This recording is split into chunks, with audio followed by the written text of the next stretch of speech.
My name is Jim Thomas, and welcome to the Fitness Management Update. Our topic today is reactivating the former member, inactive member, or Amnesty accounts. And of course, your former members, we like to refer to them as your alumni, and part of when you look at talking to those folks, you want to treat them like alumni. So let's give you some tips on ways to approach this. Number one is you should be calling these folks on a daily basis. Now, you're not calling the same person every day, but make it a point to have your member list of former members, inactives, and Amnesty, of course, our past due accounts. Make sure you're calling these folks daily. And when you're calling these folks, at least initially, this is not a sales action. That's not what you're trying to do here. That's not going to work if you're just calling to see who's interested in getting started with you again. Number two is when you make this phone call, don't just jump into it.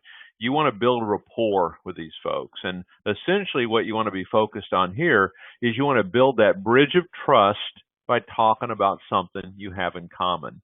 Now, every one of these folks has been a member of your club. They certainly have known other members, may have been referred by somebody else. You may indeed know what their goals are, what their super objectives may have been. Make sure you use that in the rapport building process. Now, when you're calling these folks up, you're calling to see, it depends on where you're at with them. If they're inactive, if they're Amnesty, if they're former members, it's all just a little bit different. But you're calling to see if there's anything that you can do for them that would enhance the investment. Now, it's much easier, with that inactive member, the person who's already paying, and you're looking to enhance it.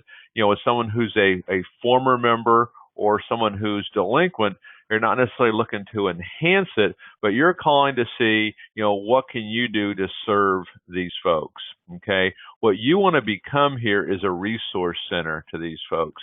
It's really, servant leadership is what you're looking to do. You're going to discuss this. Now, when you're concluding this conversation with them, if there's anything that we can do for you, please let me know. Remember, this is not a sales call. Now, if they open the door and they say something like, well, hey, how much is your personal training? If it's an inactive member. If it's a former member or a delinquent account, they might ask, well, how much are your membership programs? Or, hey, do you offer Zumba? Or any kind of a buying signal. Well, this can change all of a sudden, and you want to proceed and move into more of a sales role. You want to book that appointment. But generally speaking, when you're calling these folks initially, this is not a sales call. And what you don't want to do, I hear this, so often, people get discouraged on these kind of calls because they didn't get a good response. They didn't get the result they were looking for necessarily. And the message I want to give you here is do not evaluate the success of this call based on what happens. Okay, this is merely a starting point to take you down the road. It's a little bit of what we might call a cold to sold, where you're taking somebody, you're building some rapport, then over time you're building that confidence, that trust, that belief, and that interest to the point that eventually they want to get started with you. Here's what you want to remember here. Contacts turn into contracts, okay? The more contacts you make, the more contracts you're going to get. So call these folks on a daily basis.